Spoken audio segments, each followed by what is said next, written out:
Dans un petit village d'Afrique de l'Ouest, il y avait une femme dont tout le monde parlait. Belle, élégante, toujours souriante. Et surtout, une cuisinière hors pair. On disait qu'aucun plat ne pouvait égaler ceux de Aïssata. Son petit restaurant, construit en terre rouge avec des nattes suspendues, était toujours rempli. Voyageurs, anciens du village, griots, enfants, tous venaient goûter à ses plats.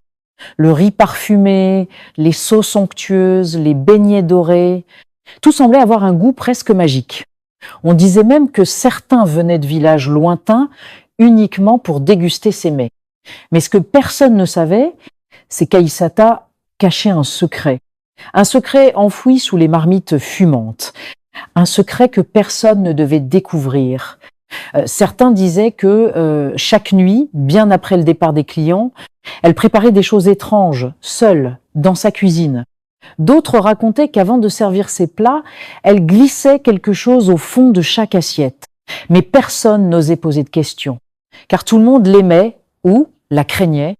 Un jour, un jeune homme du nom de Moussa, fils de griot, arriva au village.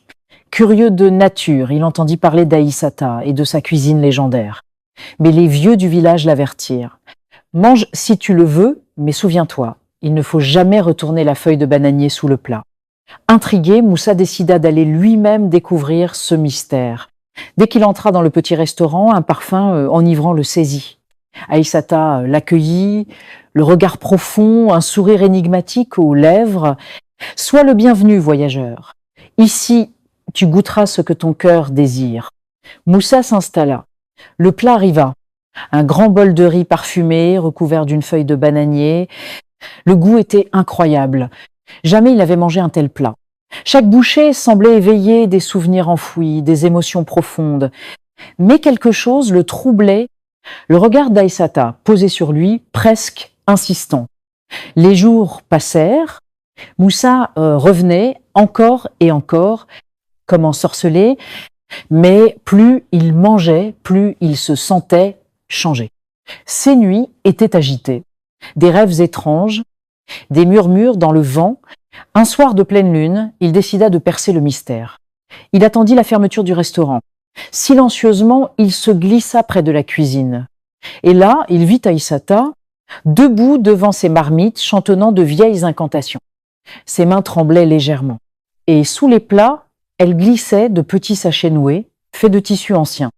Le cœur battant, Moussa comprit, ce n'était pas seulement le talent d'Aïssata qui donnait ce goût à ses plats, mais un mélange de savoir ancien et de magie oubliée.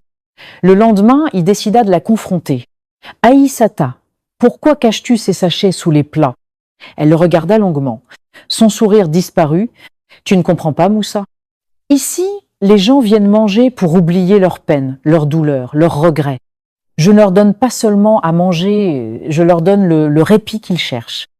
Mais ce répit a un prix. Plus tu en prends, plus tu perds un peu de toi-même. » Moussa comprit alors pourquoi il se sentait changé. Pourquoi les anciens du village parlaient avec autant de prudence.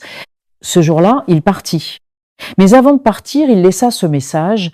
« Un jour, la vérité se saura, et ce jour-là, ta cuisine ne pourra plus cacher ce qu'elle est vraiment. » Depuis, les rumeurs courent encore dans le village. Certains disent que Aïssata continue de cuisiner, toujours aussi belle, toujours aussi mystérieuse. D'autres prétendent l'avoir vue seule dans sa cuisine, parlant à des ombres. Et vous, si vous passiez par ce village, auriez-vous le courage de goûter au plat d'Aïssata ?